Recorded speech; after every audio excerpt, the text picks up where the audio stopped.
le a tātou a matai le tatalu. Mātou vi ia lava oelo mātou tupu sili le nei fui tai au fōu. Hallelujah. Wala whai mai lo nu, lo ainga, ia I whanunga le lei o le nei fui aso fōu mai lawa whio. Mātou iai whatasi le li, ia I le nei tai au, I le amataina o le mātou au nanga ia te oi. Mātou la whai atu ia te oele li ie, awa le se poto, le se malosi, le se atamai ma se anga waa le li I mātou te whai ai lau ngā luenga. Al mātou whaftai sili le nei tai au le li o na au ngā luenga mamana, o au wa venga, o mwhai ai on toi tai tai manuia mai, le soifua ma le ola, o tangata pa ia le li ie. Whaftai le tua I lau wha mangalonga ia tai mātou. Whaftai lau wha malolonga I o mātou tangata. Tasi o mātou maua le ola fōu ia te koe le nei tai au. O le mātou ngangana lea, o le viinga, o le whanetanga, ma le whamanu mātou te avatu I lau whio. Ono oi o le tupu ma le li o li. E ifo tangata uma ia te oi. Whaftai tele tamā le nei tai au. Tuma watu ia te oi lo lava viinga, whesoso ani mai le tua le neinga. Aso I le mātou ngā luenga le li e. Ai maise. O so o se ngā luenga le tua lo ngā lue ina ai lo fina ngā lopa ia. Whamanuia la o whai ngā luenga, whamanuia I sio mātua tunu pele o Samoa, whamanuia I tua asina sina le li e. Ai maise le tua tama matenge tala vau, o le manuia o lo tala le lei, ma sio mātua tunu pele o Samoa. Whamanuia mai a te ima ua le li e, o nao ni mea whai ngā luenga, molo lava vi inga. Ona o Yesu ala toila mātou talu. Amene. Ia, e mua toi whatalo whātou ni whutai a fōu. Ia, I le swafa manu mā lo tātou li o Yesu Keriso. Ia, lo tātou tupu, ma lo tātou li. Ia, o ia o le tua wha malolo. O ia o le tua whai wawenga. Ia mwhai fōi on tātou. Toi lau rof silwha I le whutai a fōu. I lo nā lofa, ma lo nā ngalilei. Tā lofa lava, ia, o le atu ina atu ma le whaaloalo le leifoi au noa, ia, I le toina ia le atinuu, ia, ua fo I le mawhata lofa le nei tai au, ia, masela u whaafonga mai, ma le anganga whaaloalo. Ia, whaftai pasta mo le au noa, ia, e le manatu o le a whaia lo leo, whai mafonga tau mori, sunga ia pasta mai, ia e mā te whataro whatuai ma le ngā whaloalo. Ia I lau whasaunga Samoa, o pa ia mau sa mau whaingata ia o le aretu e o Iese mātou whamatalanga. Wai e le mawhai se poto ia ma se wawe, ia o la toi o wina o pa ia Samoa, o pa ia nā mai le wau. E le taritonunga ia e o lawa le whawau. Ia o neitu la, ia whataro whatu ma le ngā whaloalo tele. Ia I lo malei fua mai, ma lo ala whai mai whanunga lelei, ma le wha malolonga. Ia ale tātou tapau I le langi. Ia tātou whafo I whaatasi la ia le vi inga I le tua. Ia o na olo na lofa ma lo na anga lelei. Ia ua mafo ai o na tātou whailoa I luma o luu. Ia ele o tua luu. Whapitoa se whaatalofa I tai au lelei. Ia I le au whainga ruenga pa ia le tua. O lo whapena o na whaile malu, ia I totonu hao te awane, ia whapea ia tulu inga mara lavo le nei la lorangi, o whea se tafa o e ngā lue ai ma au auna ai I le atua, ona o le tala inga o le tala lei o le malo o le atua. Ia whatalo whatu, ia Global Kingdom TV channel, ia te ori tangata o le atua, ia malo wharitua le tai au nei, ia malo le onsai, malo le FAITOTOA, ia I le ngā ruenga le tua, ia vi ia le tua, ia fia whataro whatu foi Leatinuu Keriso, o le au paia, o le au FAITOTOA, ia o le au pele, ia ma le au paia nei tai au fou, ia malo soifu nuia ma lo le talo, o lau te talo lea, ia o lo mauai pēr le malosi, ia ngata foi ma uon pasta ia o le tele o platform o alo ma tama whanau o Samoa. Ia o lo whapena o na fola tua I pēr I tawa le leia le tua I le aso ma le aso ia I lea taimi ma lea taimi ma lo le soifo manuia nei tai au fou. Ia ele tua fou I se whatalofa I uo ma paanga mai se fou I o ainga mai la tau fia pēr ia muri ta ia pēr ia le nei pol kalame I tai au taitasi ia ma aso taitasi. Ia malo le soifo manuia, malo le langi numai, le manatu maritari tonunga, ia o tutusa I tātou, ia I le whamalolonga le tuai. Nei tai au fau malana puinga, ona ua le afe maini mala mani whala velave. Ia masi o le whainga malanga le whaatua o ia. Ia ele malimu leot, ia malo le soifo manuia, whaataro whaatua. Nei tai au fau malenga whaalo alo.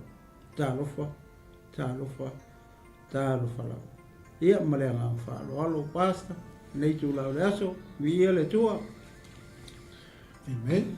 Facto foi le fatalo foi la to lava lo ba foto mai lungo penga te failangi. Mo tato Facebook live o tato YouTube live. Ia vi ele tua tato website. Ia ulu anga ia tato por kalame fatalo fatu le sunga ia po le uso auna ia Max and Lucky Sione. Ele tua au famunia foi le tua I fai vole ne yaso fatalo fatu le sunga ya tia ma futa mai melpone ele tua fatai foi ma lole ngalu lue mo le tua mo lona fina ngalu lole taulo molongo le upo le li fatai mo famanu yanga ia manuia foi ia tiute ia ma fai vole ngalu lue ai ma se foi la mtanga le neva yaso ia famanu tele le tua ia ma se foi o falto ia tau pau ia o lo ma futa mai foi nei tai au ia e fatalo fatu ia o faltua ma sunga le ia o ma ai ngali so le nei tai au fo ia faltua ia le manatu na tato ia fatasi ia wa sila mai foi nei tai au ia ile tato tus faitau mal tato o tu ia o le tato maluta ia fa le nganga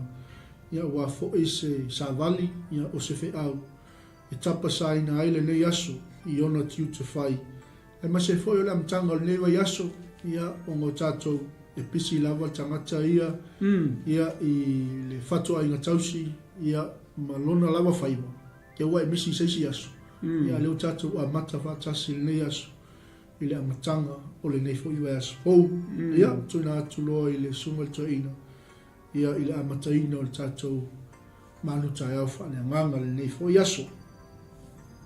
Ia, ele tu pasta, ele manatu male taitonu, ia ole tato anga saulo ele tato mata upu le tai aurei.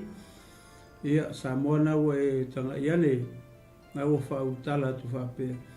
O le FAITOTOA I le MAOTA o lo TAMΑ.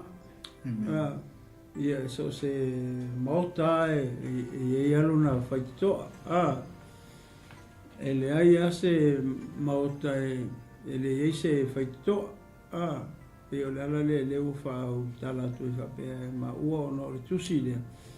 E ele manatu male talitonu o lo o ye tonu se fe au mo tatou.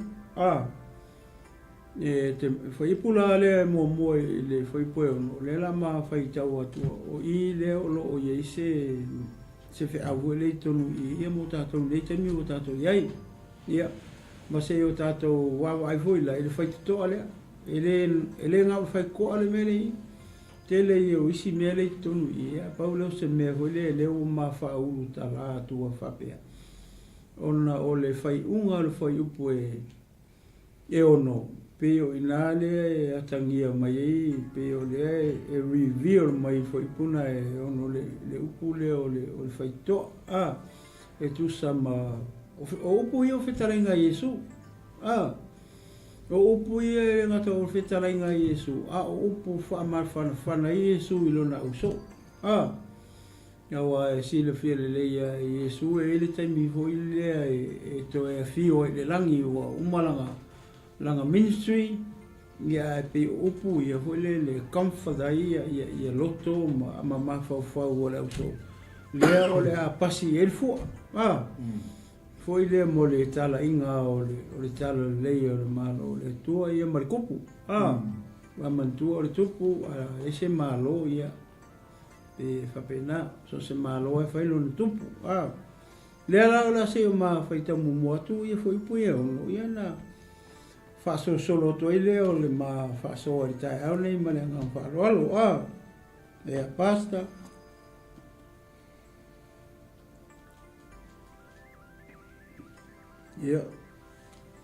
ia aua le atu wale o tau loto ia o tau whatu atua i le atua ia whatu atua mai fo i a te au e tele me no fuai i MAOTA o lo TAMΑ ana le ai po ua o whai atu i a te o tau o te alu e sauni se mea no fuai o tau a whai fo i o te alu ma sauni se mea no fuai o tau o te toi sau o te talia foi o tau ia whātasi mau. Ina ia iai o tau i le mea o te iai au. Wo o tau i loa le mea o te alu iai. Wo o tau i loa foi le ala. Ua whai mai toma i a te ia. Leni ie, ma tau te le i loa le mea e te maliu atu iai. Ma tau te le ma whaifa pe fea ona i loa o le ala. Ua whetala i atu Iesu i a te latu. O au nei le ala, male upu moni, male ola. E le alu atu lava se tasi i le TAMΑ, pe a le ui mai i a te au. Praise the Lord. Ai vai foi le amatanga ole foi ipu mua ma le foi ipu muri. Foi le o le pe vai pe o se la patainga pe o na mafai atu o upu ia o upu na fa mafana fana tu Iesu ilo na uso o le mangaia la o le mele pe o ma fa ulu talava pe o le FAITOTOA o le MAOTA o lo TAMΑ o le maka le foi pumua laka mai ia fitalinga Iesu yo na uso fo mai au le atu tu wale o to loto ia o to fatu tu i le atu ia fatu tu mai foi ia te e foringa mai ile sila po le vai a Iesu i le uso o amata ona o atangia mai pe o i lo i foringa le mele ka o le ako vale o le mele ta o le tu vale ele o se mele lei ele o se mele lei le mele o le tu vale fai fo io o e mai mo mai tai au lei ma ele nei faso o ye la ngona fa pe ia te o le tu vale wa ele lo po le ala o me ala fai ai mai sia fo le lo wa ai ku le o mai ka makiki o mga mai e sau fo mai ta sa okay ala ke vai e ku ele se fo ringa vai le o lo walo po so wa kari ele se fo ringa vai le kilo ku ye o se fo ringa vai le fa pe o completely heal ele vai la le fo mai le kingo that's okay o Iesu le fitarai mai o mai au atu te atu vale o le fai o mau so pele o le upu foi le mo enga ke mai mo merkai o ni mama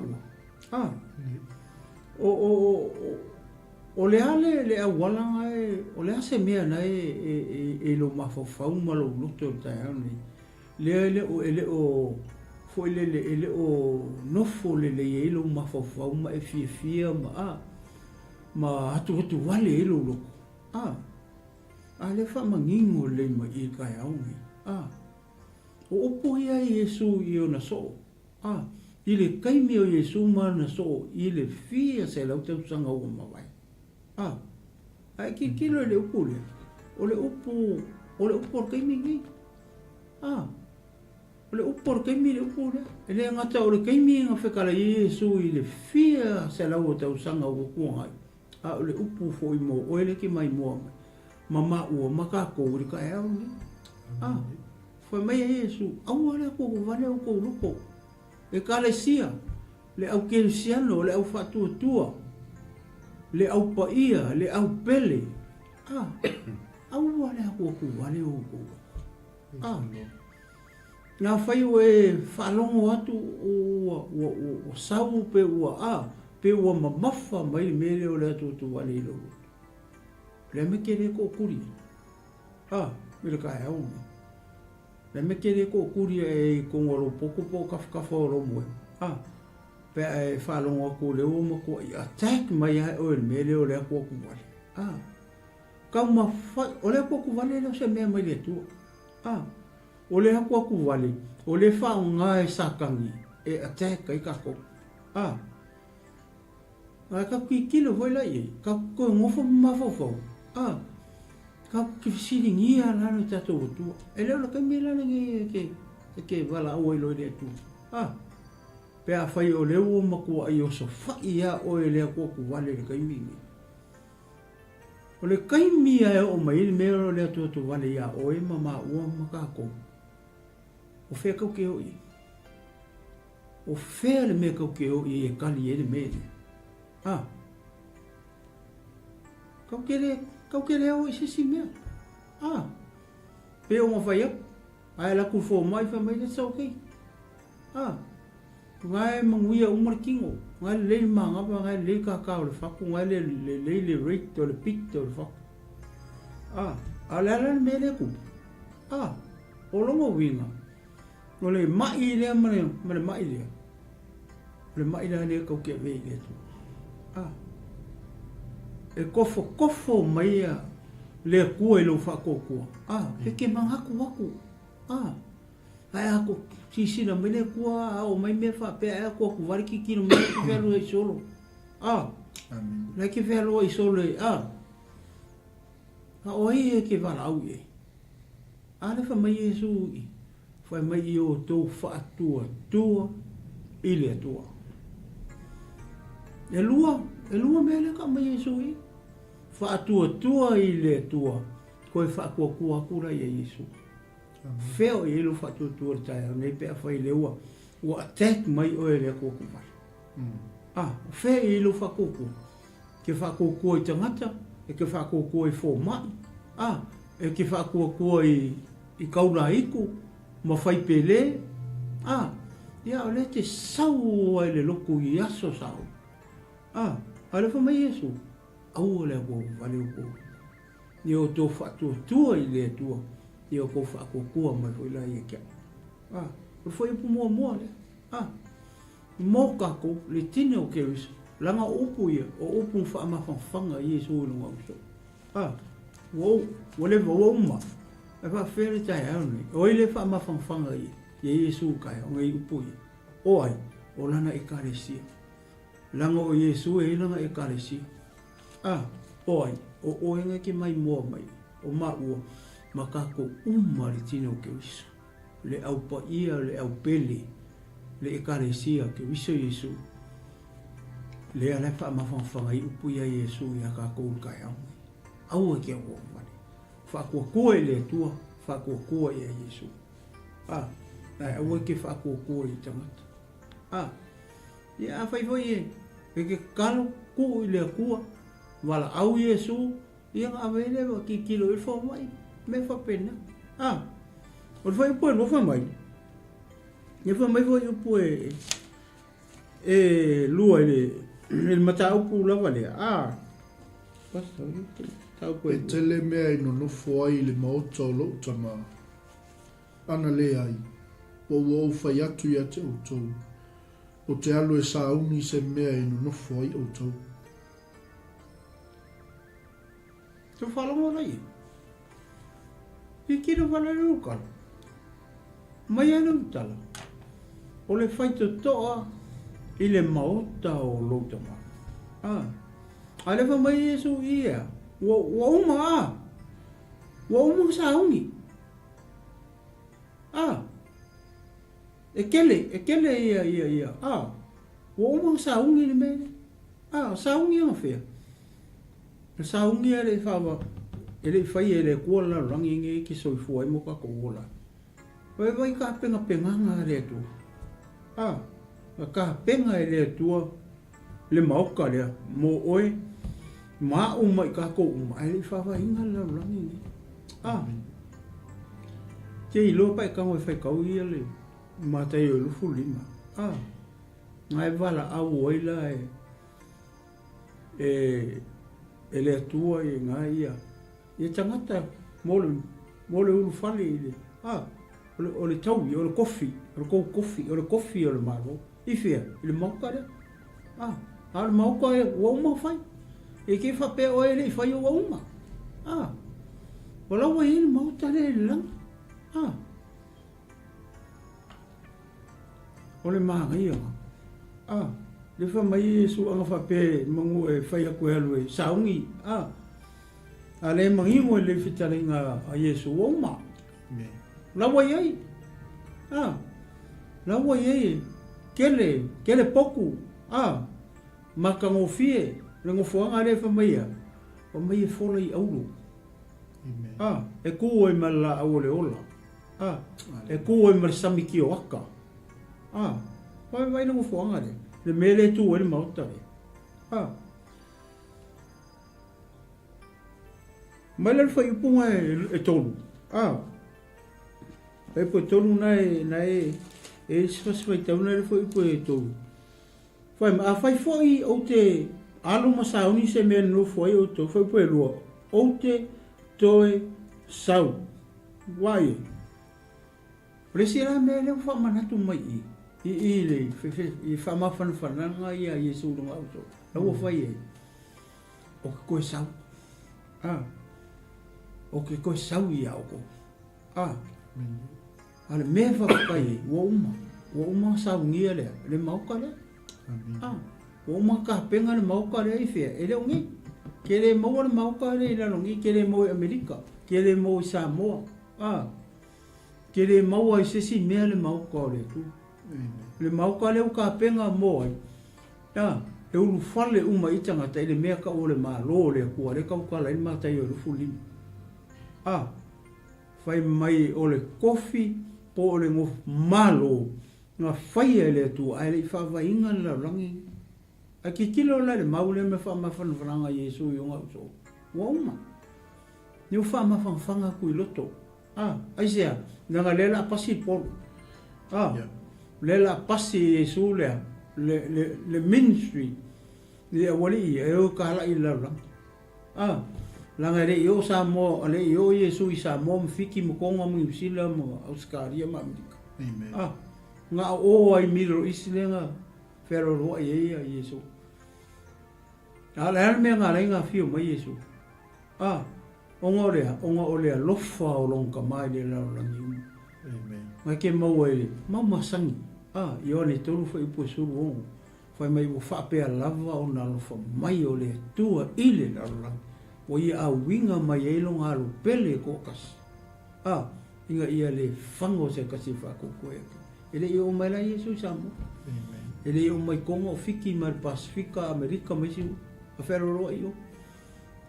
A koe fo i a Yesu o i Jerusalema mai Israel. A lea la. Lewa e whalongo e ritae arui. Lea la ua. O upu whaamawhangwhanga i a Yesu i longa uso. Amen. Tangata i o ia filifilia. O le taime mai na osi taulanga ma whakaungu mea mga sauai. Koe a fio loi le langi mea. Ai pasi mai lola ia oe ngaki mai mua meima. Mama ua makako.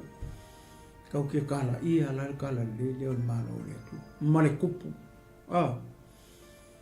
O le kupu o le malo le o Yesu.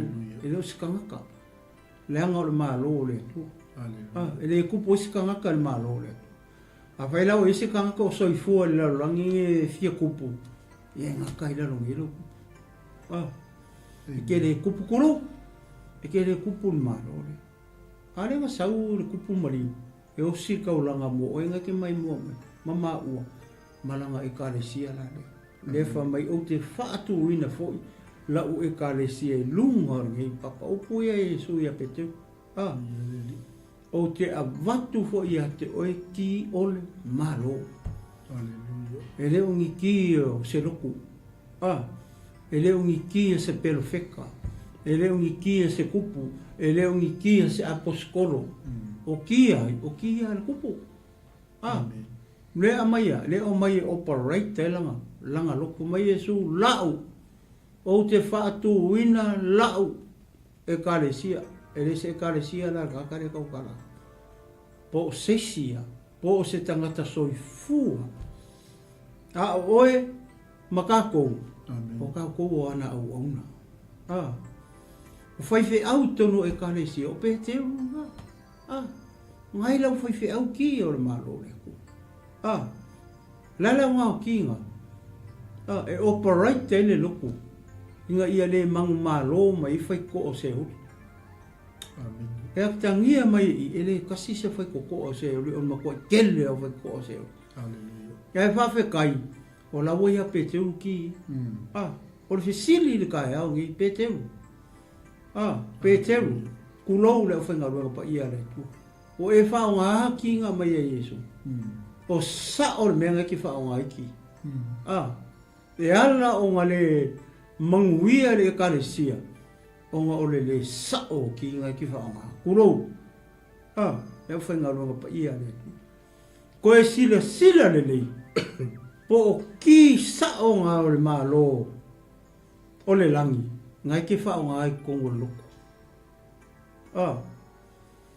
Po o le mea. Wa e ngofo fai oia. Ma koe ku o e masau kiko. Pe whao ngāu ki. Ai ku ki ia lenga mai a Yesu. Lenga whai a petu. O ke avaku ia ke o e ki o le malo le ra. O le whisili i kai au ngai petu. O whea o e ki o le malo le. O e whao ngā ka ua ki o le malo le tu. O ki o le malo le tu ngai ke whao ngā ngai ke operating ai le loko. Po ngi au ki.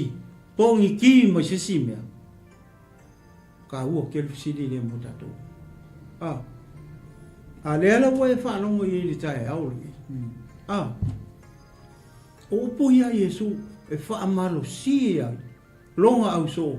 Le la saungi e. Le la saungi o. E o i whea. E o i whamai Yesu. A wako ku o Yerusalem. Ngalu inga mua mumalua.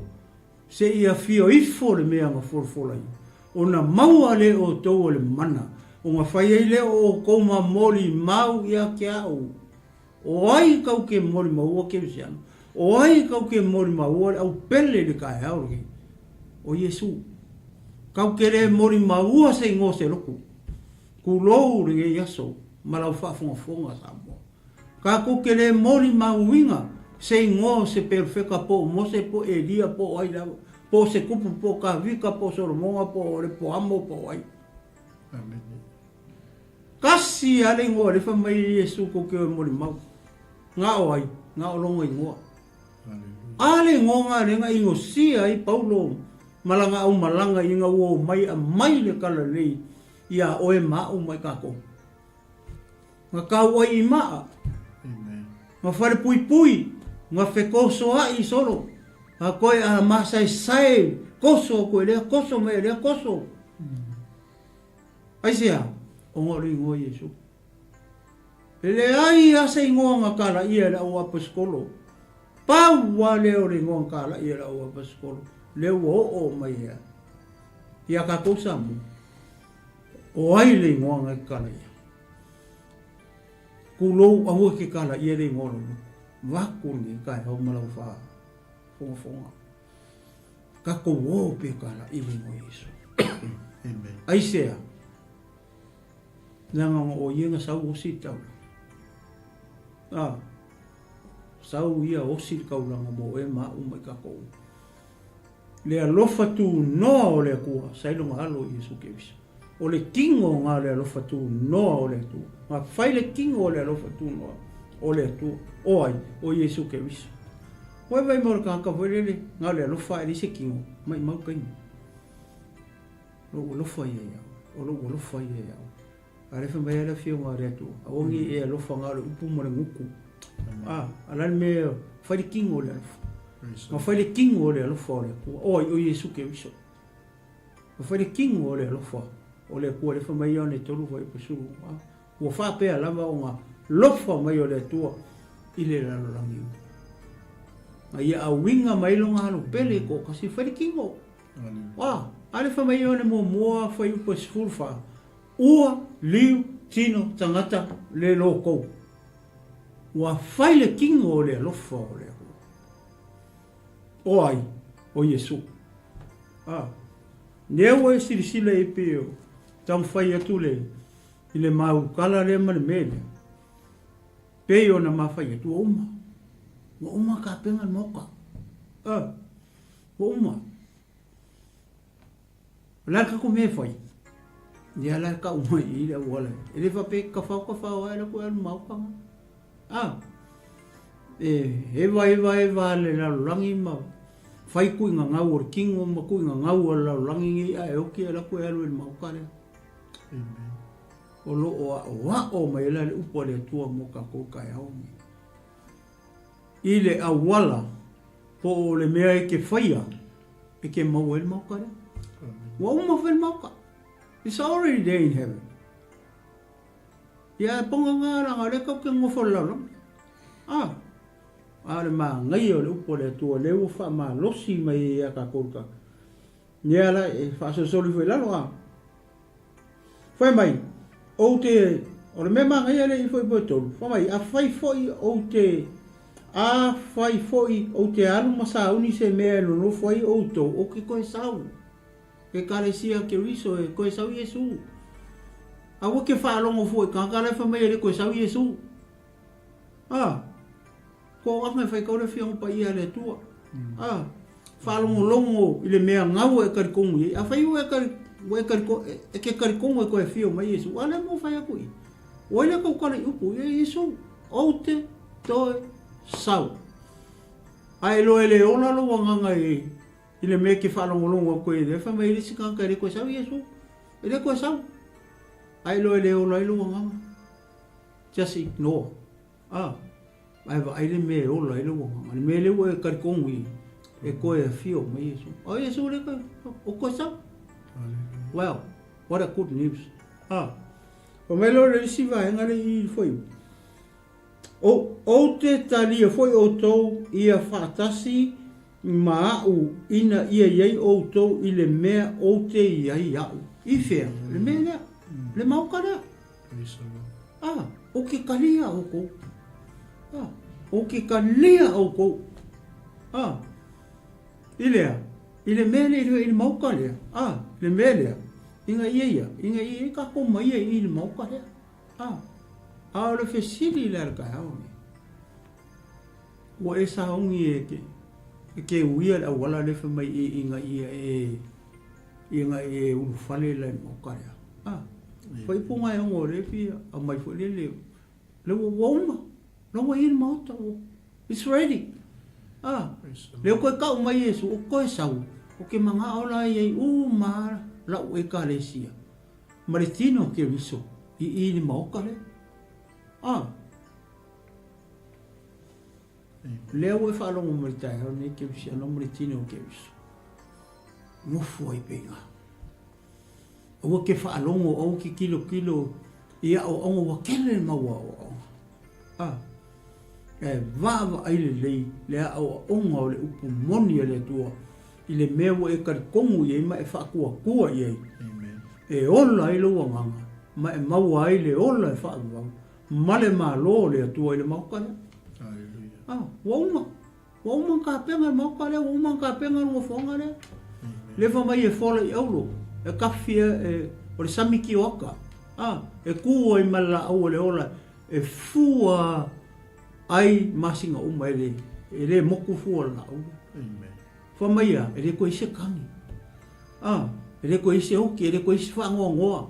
E le koe se pepelo, e le koe se murirua, e le koe se ngaoi. E le koe se kau whaasei. E le koe se kau whaavalea. Wauma. O whe mere whai mei, le whai lalongi. Le whai mere kako e mei o ke laura ua aku. O i mele i maokarea. Hei mase mea. Aisea, leanga ese le environment lea. Ese le environment lea kau ki. O le environment lea il maoka lea. E pa ia. Aisea, leanga o le environment. E a fio ele kua pa ia. Ele mawhainga ulu whale a kua i se anga sala maskaka ke whaia se a mireang. Aisia, le kau kale wharinga rua. A o kua. Po kua pa mea lei uli. Ke fia alu, ngape ke fia alu i mele ni maota le. Leo e whalong, leo maka u whaikau. Kau fofola aku le. So le on manguia mo kako uma. O le upu mo oile ki mai moa mai. O le upu mo maua. O le upu mo uso ma kua whawhinge i le ali. Ele o se kaimi. Ele o se kaimi ngi ka koe kusikusi ni mai. O mākou aia. O koe a, o koe a, o lea. Kasi ane mea kau ke o uma e. Kau ke o maukare. I whea. Le malo le atua. Mai le koe, ele fu se lukunga. Ele se lukunga. E o mai la loi. O le loko ia, o le awhi au. O le ngofoanga e o mai umai au whakokua mara au ke usiano e poko i aso wa kofa inga. And they worship God. Le aso vi i wakasi ei, ma ala langa wakasi i le akua. Whaafo i le vi inga i le tua. Whaalongo i a pekelu e la unga i. Le upu uma ka ape fo i fifia kanga kau. Ka mai ara whionga pa ia le tu a o e lu maloi maka. E koe fo i ma le aranga fifia. Whawhia pe ke sau kapua i a alua e laiki ika. Na winga le mongi mena whai. E ke le i lu maloi maka. E ke le i wha maua lalo loko i mele. Le ngai sau ke worship wai le kua. A e lu la maloi maka i ma wha maua lalo kako loko makako whai aku i le kua kako o tangatanga sala. E ke fo i la ma le alanga fia i lo whai. Ai a whai lea. E ke sau a marowika. E ke koe fo i a marowika. E ke uela pe ele wala. Vi ia le tua. Le si le vaianga leo ke fia pai atu leo. Whaatasi maau o te talia foi o tou ia whaatasi maau wa i le mangi. Ina ia iai o tou i le mea o te iai au. O where me i Yesu. Ora i mau koronga maa. E ke fia halu, i ke usiano le tai halu. E ke fia iai i. O le awane ngare ngako mai tonu whautanga. O le mele ngako walai o ngako karia Yesu ke wiso. O ngako ke manga nga o le maukare. Are mauka wauma. Wauma ka penga. Walewa nga uma ka penga e ka wainga lau rangi. Tau te soifua mo maholo e fui mau. Saulo le lalo le si le fai. Whamai. Ua o tau i lo le mea o te aru iai. Ua o tau i lo fo i le ala. O whamai toma i a te ialele i e. Mātou te i loa. Mātou te le i loa. Le mea e te maliu atu iai. Mātou te le mwhai. Mawhaia whapewheo na i loa o le ala. O le fisiri la le ape a le si so o le atoma. O ila le alanga. Vai atoma le murmuri a Yesu anga ke le i loa le ala. E le maramana. Whapenga fwe ka kongo le karesia ke wiso. E mawhai o kako i to tonu o le karesia ke wiso. Ai a ka kou mawhawhonga wape. Peo toma. Le mamai toma, le fisiri. O toma le whai a Yesu. Ua whai mai toma ia te ia leli ie. Mātou te lei loa le mea e te mariu atu ai mātou te lei mawhaia. Whapewhea o nei loa o le ala. Vai lewa ngofoma include umarau so. O ia le whaia kana. Renga le ka o e ngau ngai. Yesu, o ke lei loa le ala. E whapewhea, a lewa ngofoma ka umarau so. Oisea, e mangai a kongfo e mangai. A le mangai e sisiku. Awa ke ka ua fuares. A whai lai ke ngofo masau salo i tono e kare si a ke misa. Ia ka ngope o e ka ua i le kua. Ka ua i a Yesu. A uke whapeo skarwaka kai whapeo o toma. Leo ke leo malamalama i whikalainga i Yesu le ala mele whamai Yesu. A leo kango fua o ka umai. Ma ke le malamalama mamai ki le ala ngai whamai Yesu. Ma ke lea. A tono foi a ngā sisiku. E lea ngā sisiku. A whai o isi me o ele malamalama i. Mensen pe nga o e le kua. O i la, i whai upu muri muri lea. Lea lawa, whetalai mai lola Yesu le. Our way to the house of his father. Le o mea ia, le o kau mai e Yesu. O mea la ia kau ke ui e. Inga ia kako mawalong kamare ko mo fane ne. O lau e ko kongo o le mauka le e si. Ia tama, o le atua tama. O le ala ua ka mo mangingo mai Yesu, ia la ka whai whapapua. E ua whare a pasta mai para aso na whinangana. Ko mai lolo e whai upu le, ua whetala atu Yesu ia te, o au nei, o au nei le ala. O au nei ole upu mongi. O au nei ole ola. Ale mea lai mari e pe aki kilo i whaingo whitalinga lea Yesu. Hoi mai, e le alu watu lava se tasi i le tamā pe a le ui mai. Pe a le ui mai i atea. E kalesia ale atua i le kai au nei.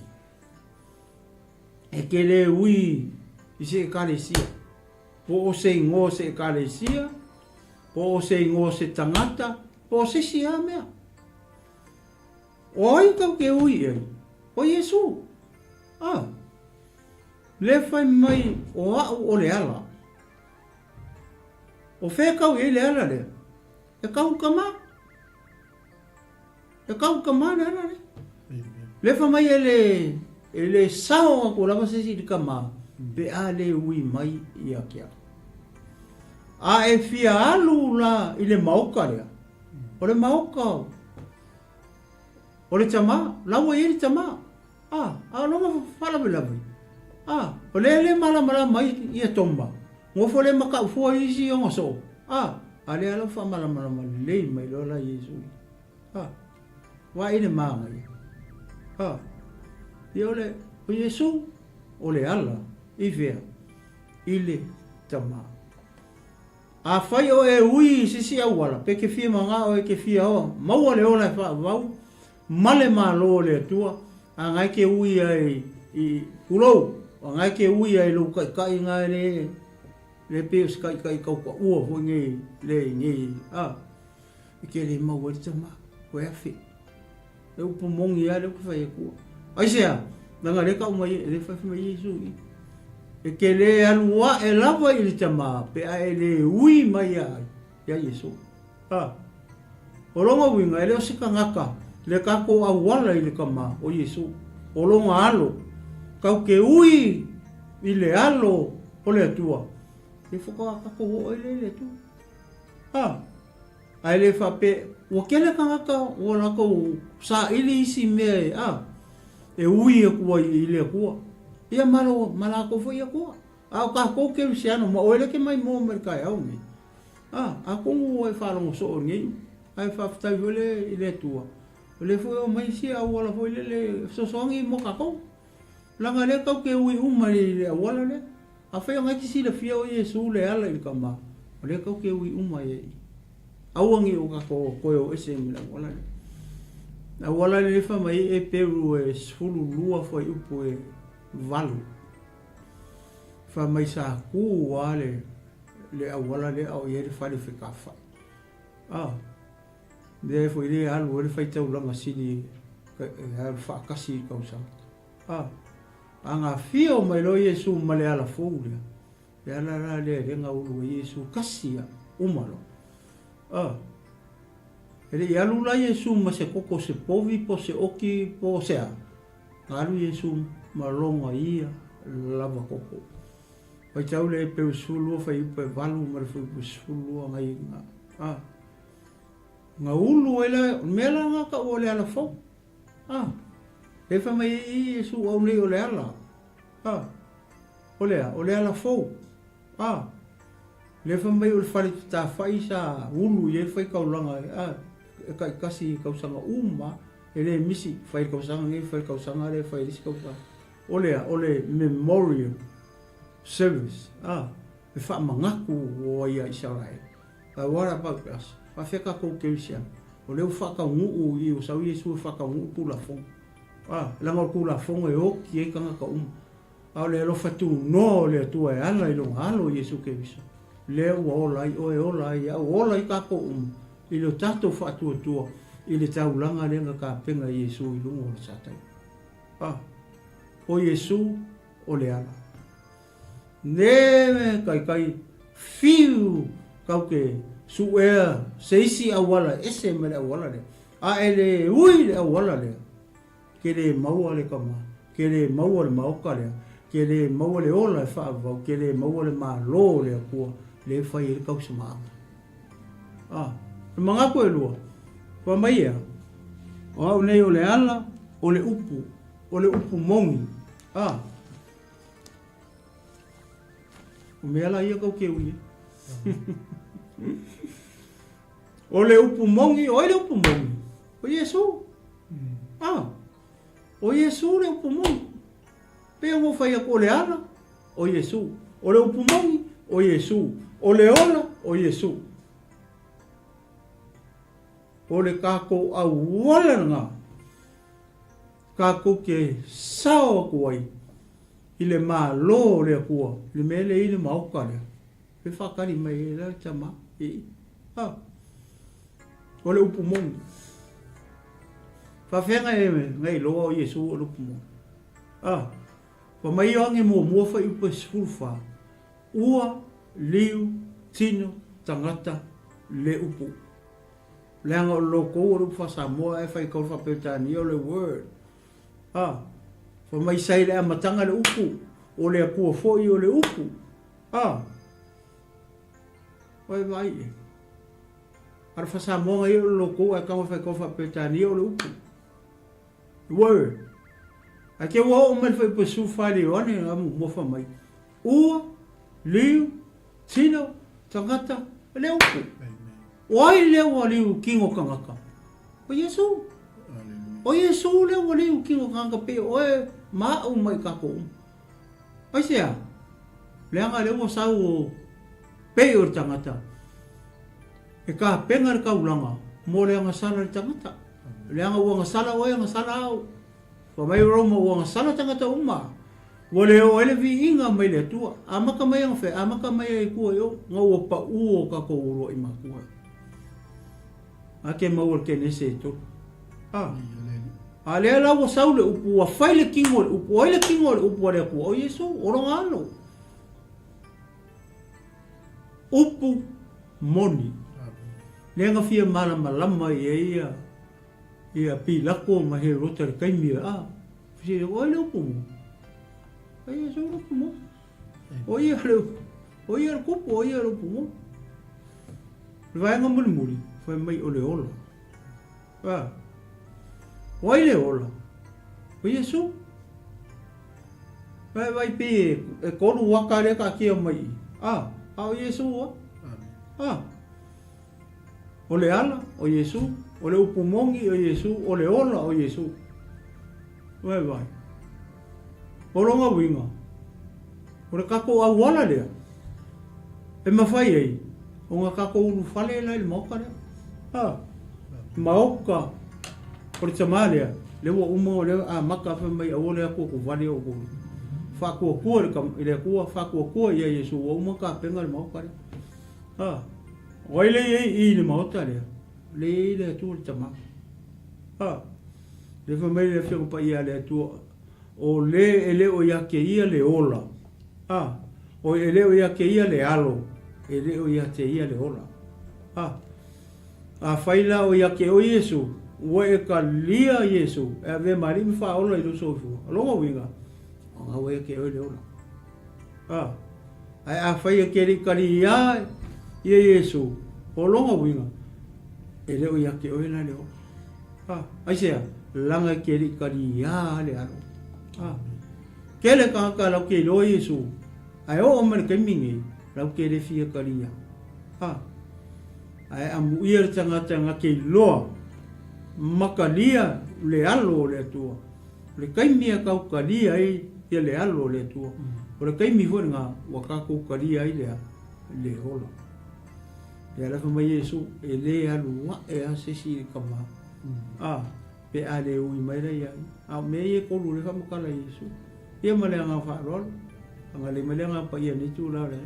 E a e tū ina tu ia pasta mai. Ia whawhisanga whaasoa. Ina maka upo leo ma taritara noa tu i tae. Vi ia le tū? Amen. Ia, tatonu leo malino le savali ni tae o mas tato malu tae o whale nganga. A tato fo ila sumatoina le tufa ma le whasoa le tae au. Whaftato fo tato a inga. Ia le whasoa e mas fo i o le whaavno ina o lo taimi. O le tato tusi ni tae au o le kofia fo i aitu o le tino. Anga wha o mai lo tae. Ia, vi ia le tū? Tau ngā koe highlight mai au tato tus fai tau nei tae au pe o le whasoa le sumatoina. Ole mea le outstanding la ua ai tae au nei le tino o ile fai kumomua. Ole upu lea o le loto. Ma le upu lea o le atu vali. Tato fai tau lai le fai kumomua wheme. Aua le atu vali o tau loto. Mantua foi le anga fola Yesu e maua o tau e puapua ngā. E wha puapua ngā te ina o tau. Aia. Ua awina mai le whesoasoani a tau tau. Kua umanga mula Yesu vai o na so o le mtau pa sumalto. Sau mtau pa sumalfa. Le wa sa ungi Yesu e alu i whea. Alu lai le maota le o lona TAMΑ. Amen. Fa ma fana tu lo Yesu yo na so ma fa ma lo se tu na so. Na ngai ka kau onga ulu fale fa tasi mai e le maota o lona TAMΑ. O le upula le o toi va e toi ni tai o e fa so le tinu. Ele fa pe fo le o toi me Yesu ele a o nge ni popo nga ya tu. A le mele fe me Yesu. Aua le atu vale o tau lotu. Tatu ma mai le taimine. O le taimi e luluina e le whaavai o ekalesia. Amen. O luluina whaavai o malo. O tutono a inga o luluina whaavai o a inga. O iei le whewai vai a. O foi tono tino ke viso. O luluina. O whea le tatu te tutu o ke visi ano le taimine.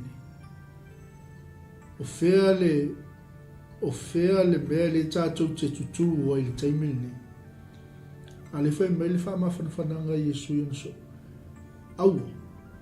Oi, le voi au sa o le upule na ko wha se le so. Mare so ia tō le aua. Aua. Whai mai, let not your heart be troubled. E wai e le wha pia mai. Aua ngai a kua kuwale o kou i meia le laku. Ia. A ole ko ku wale o ko I kaua ma misa fa mai bo ame mai ole loto. Ole loto le va malo si mai Yesu ia. Ele I manga o Yesu o le e ola file mu le ke usia. Na le ngo o te me Yesu nga. Ai mesial ke minga. Ngo oi lungo sa tau ro fa popo nga ina fa tinga ina ino ia. Ole famela ia au ole atu vale o tau lotu ia o tau fa atu ile atu ia fa atu mai foi ia amen pe yo le on mele o mana fo le tate toi foi ia tu ole loto ole loto ole kaka pasta. Ole kinga ole kaka ko. Wa ole winga lo tala le pe a staple le local kaka. Pe le loco ole fatu na o tangata to. Ole loco. Amen. Mana tu fo ia le tala fo le tala fo le na wa o mai foi tangata vai mai la a Yesu mo so ele fa mo la ko him a complain nei o kaka foi fa mai pola me le fa ngoi lima Amen. O le malia la o le maunga pa au ki kilo ia. Whamai Yesu. O mea uma e sau mai fafo e alu i totongu. E le anga ele kangaka. Awa e koe foi mai se kulo. I le mariunga. A le maria la o le mea nga whamai Yesu. Awa e le o i le loko. E le o le loko le whari fufai. Ma le oka. Kentucky o whatever. E rei ma se meo mea la kufafo. E o le mea ka o le loto. A ki kilo la o le loto. Pe o se mistu i le loko i kongo kingo. A whamai lo le o Yesu. Whamai. A o mea sau mai to tonu o le loto. E le anga ele kangaka. O le muli lua o le fasio kangaka. Whala ulau mai lo la Yesu. Ale mangai o le mea le ue ka ua pasta. Le ue ka ua le loko. Pe o le mea le te sau noa i le mau. O lala pe o lai whamarosi mai Yesu. Ia. A ua langi ia. Aku vale le loko. Ua hoi le a mawaa le loko. I le whaatuatuanga ma le mea le ua karikongo i. E fi wala le lue le marue lue. Amen. A kilo foi le wingo le kala foi le ta o le loto o tangata. Nga kilo le matai o sful kolu. Foi upo sfulu iwa. Le fa mai o ingale le sto ai le upo le malo. O ingala le after mai sakangi nga oi mai le upo le malo nga oi mai fia. Nga oi mai le loko. Amen. Amen. A kilo la le loko. Ia. Pe o le faku le o. O le atu i kokongo o le kangaka. O i sto ai langa upu. Nga whamai le whaka oko ngai le mātai o su kolu whai po suru iwa. Whamai o ngā luangi ai le o lo le anga. Ua whao mai le upu. La sa koko inga i fia. I le loko o le kangaka. Amen. Ia se au la koe. Manai ai al mele uta o yonga o manuia lo loto ne tae au i le whasoina lupo le atua. Pau whai leo le mele e le pa e saka. Amen. Pau whai leo le mele le malama ia le ki apolo ma le fili ma au le ngila langi whale na ta kufea. O ngā laia, o leo ka penga Yesu e malama. Whai mai lo le Yesu i ona so. Toma. Peteru. Aua le atu vale o tau loto. Nanga le wailo Yesu, le la. Ia. O le la pasi polo le uri. E le whai mai Yesu, vai lai muli mai kaua. Ia. Lai muli mai misa. Lai muli mai wha mai ma le ongi. Ia. Ko le ngaka penga Yesu lea. Lai muli mai loto. Muli mai kui. Ta penga Yesu loto leo so. Nga, ia toa o la tau loto. Amen. Ia loto te tele lea. Leo apostolo ma leo so. E wha awal. O inga amakar nga luenga. Ma amaka Yesu nga luenga. O ie wha awawar nga luenga. Wha awawar le apostolo ma leo so. O ie wha awawar ke mingi. O e nai te mai mua mai. Ma tato uma. E wha awawar le nga luenga. Ka mele pa awal tala lei nei tae au. O le atua na amataina. O ia foina te wha awawina. Praise the Lord. Ia ke visidia o ia ke o e pole ala ubele whai malo le atua. O e whaawawina le ngā ruenga ke riso o maona tutu lima mai mo i tato. Whamasingoa e tangata. O le mea le alua o pie outstanding ni la o whaitau ni tae au matso swan mea le. O le loto. O le ngā mako i ta pena Yesu loto lo na uso. Mole ngā ruenga. Mole tala inga. Mole mau. Ile maa lo le. Amen. Ele ngata la o sauni Yesu e malanga ta pena loto o le auso. Ai koe whasala vei a leo. Koe whasala vei a ka me ki sa ngapu leo Thomas. Al whasala vei a leo so. So le, se iaru foi ngang pia mai sa ungo. Se iaru foi ngang ai. Aru awa ku uma ya mala auso. Waka o koe masio. But my Jesus. Ma tau te le i loa le mea e te maliu atu i ai. Ma tau te mawhaia wha pe whea na i loa le ana. Hei loa, wakoso, ia wakoso wha, au koloro ia koe ma. Apo i lana ma. Skamo pe ke runga whaia mai venga.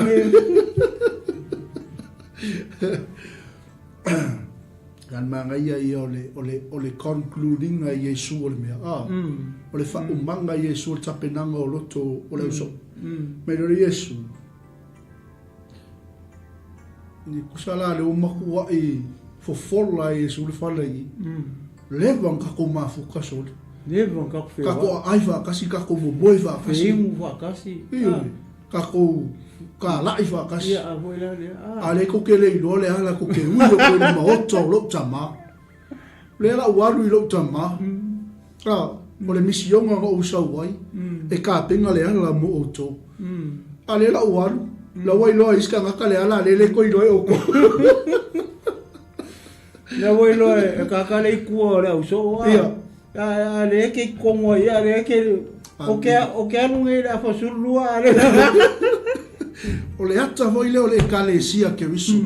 Ke wisi ana e whafonga me tai aone. O e le tenga lua i to tonu o ngā luenga le atua. Ma ai oi e misi. E whai to toa i le maota o lo tama. Ai maua le kangakala le lui fo isi kala ima. Amen. Maua le stangata le li fo le moli maua le si au ke wisi ana ma le whatu atua. Ai misi a kwa kako. Ma le si mea basta. Ma wa ai le fo le. Po le fai koko sa o le ui. La ngai kere fai o le fa mai Yesu. Ya pekelu. Ele ma fai e fai to o se oli o mang malo. Wa ai la ko. La ngai le fa mai Yesu. E kere fai ko se oli. A le fai koko le ka o momoria o Yesu. O Yesu le fai koko ai fea. I le kama. Polonga malo. Polonga maoka o whatever. Pero fisili la folele o se fisili folele ko e fa tupu manatu le tino ke wiso ma o ke sia ngol ka ya ngi. Ko e va ile le po sa o fa ko anga ke ui ai. Nga ke ku ai. Ke fa pe o fa ko anga ka o ku le manguia. Ale lo le fa ko anga ka o ku le mala ia wa lu fa ko. O fa ko va pia ma fa ko va ke. Fa mela io le ko o fa ko va ke e ko ke le foi la ko e ui ai. Ai ka wa ku fia. Ka wa ku le mala. Amen. Dale fai ko va pia. E ko ikiki ka e ui ai. Ai ka wa ku le manguia. Fai ko la le ka le fia ui e ke lo ka. Amen. Kamale o makoro o ngari tu. A fai nga ke ma o si nga luenga le tua. A fai nga ingo sia o il nga luenga le tua. A fai nga e fai upo tanga te o i lautala inga mala mori mau. O le ke ui le fai koa va pia. Amen. O le ke ui le fai koa lea. Le ke ui a Yesu. Kanga kia, e ke le o mai tau le suafo Yesu. E ui a Yesu. E ke le o mai tau le ngō Yesu i tangata. Leanga ea, leanga lea. O le fai totoa lea, i fea, i le maota. E mwhainga e ngofo le maota kol kou. Ia vai ke wele sa o le maota le. Il maota le tupu. Maota o lo TAMΑ. Pela le manaia ke wisi ana o le whaumanga Yesu o le tapenanga lea. O le whaanofo fi le muinga Yesu o loto lona auso. Leanga ua. O le se wha moe. O le se tali. Popoli. O atu wale. Mele o le Yesu. Auso. Au le atu wale. O to loto. Wha ngofo a Yesu. Pa ngofo. Praise the Lord. Lea, le loto mafatia. Le loto tinga. Le loto le wha maangalo. Vieleli. Loto le malama o pe o toma. Loto masalo salo. Masalo salo. Le talitonu. Tele o keusiang. Tele o tangata. E moli mau o tuale wha o le tanga. E moli mau o tuale upu moni. Ai le kalikongu waka. Vieleli, o le mafua anga la lea. Na wha anofo fi le bua i le tua loto lona auso. Ina ia, e ta pena lea le lumana. E ta pena lea le toe wha atasi ma le TAMΑ i lona maota. Wha atasi ma ia. Ke usi ano le taia. Whai mai lo leo Yesu. Fofola o leo Yesu le wha lawe mai toma. Auso. O au nei o le ala. O le upumuni. Male ola. Ile FAITOTOA o lo TAMΑ. Leo fa tua ma leo pa ia nei taia. o le savali na o le tala lelei mo tatou. Praise the Lord. Ia anga lelei atu le atua ia te oe. Glory. Ia Hallelujah. tatou sauwhanga i le maota o le tupu. I le manuia e whaavau. Le atua lo mātou tamā le nei tai au. Tai tamā mo la upu. E le ai lava le atua se mea mātou te mawhaia. Tai anga pa ia mo la upu. Pe au noa ma le mana o lau Ia fio. tamā. Lau whaau unga le li e tau aveina i Pamala mātou. matu. La upu i. Anganga pa ia. I Mai lau se- ngā luenga lilo le La li. ue kale sia mau tangata. Aftai tele tamai la upu mo i mātou. Ia. O mātou whaitau, o mātou malamalama. Glory. O Hallelujah. o i o mātou loto le li i lo whetalai mai mo i mātou. Nei o mātou mataala pea. Ia mātou tatalo pea. Ia mātou whaatua pea.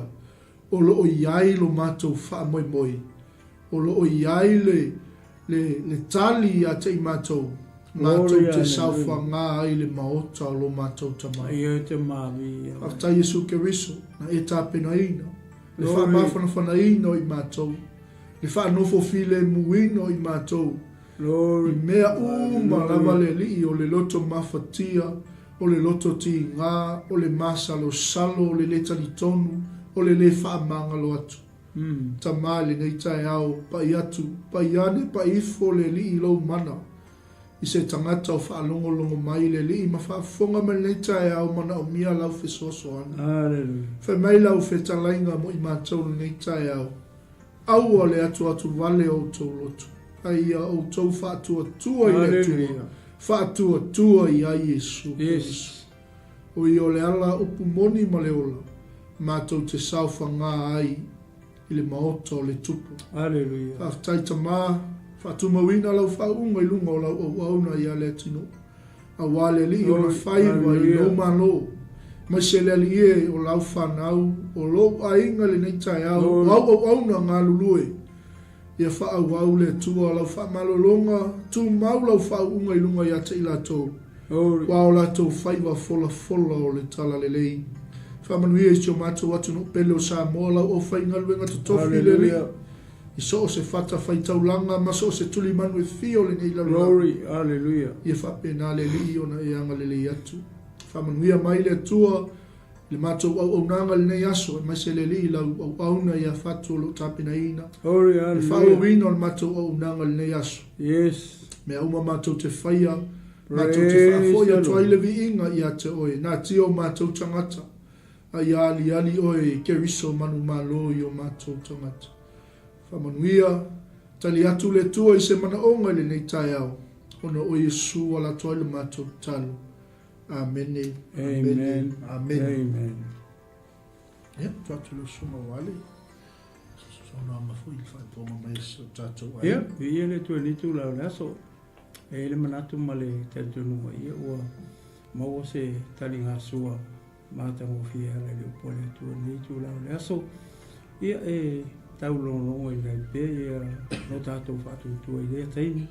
Ma le taimi ia mo le to ile le ngaftai ia ilo sai mai sila mai mo mai fo ia e tato tamaftanga nei taiao ia e te tunua ia o le upo le tua ia ngā mo tato uma ne le whape o ma folfola tu o na o tau ma oi e le ai ma te fia ia foi ma ua ia le maota le tato te tau sini o uma ia ina ia tato wa ai tato tamale le fio tono maota le ia malofa malosi malo le on sa ia ma le tu le tu fe uma lu no le taiao ia o le ato mo foi se so nei le mta o kwa taiao ia pe tato o ia taiao ia ma te nei o le fa uma in mata ku le ma le vai nga le ia o le o tapena mai ia le sunga fa fenga ia fatu ia fa pena foi ona so o toi la foi tato por kalame le fia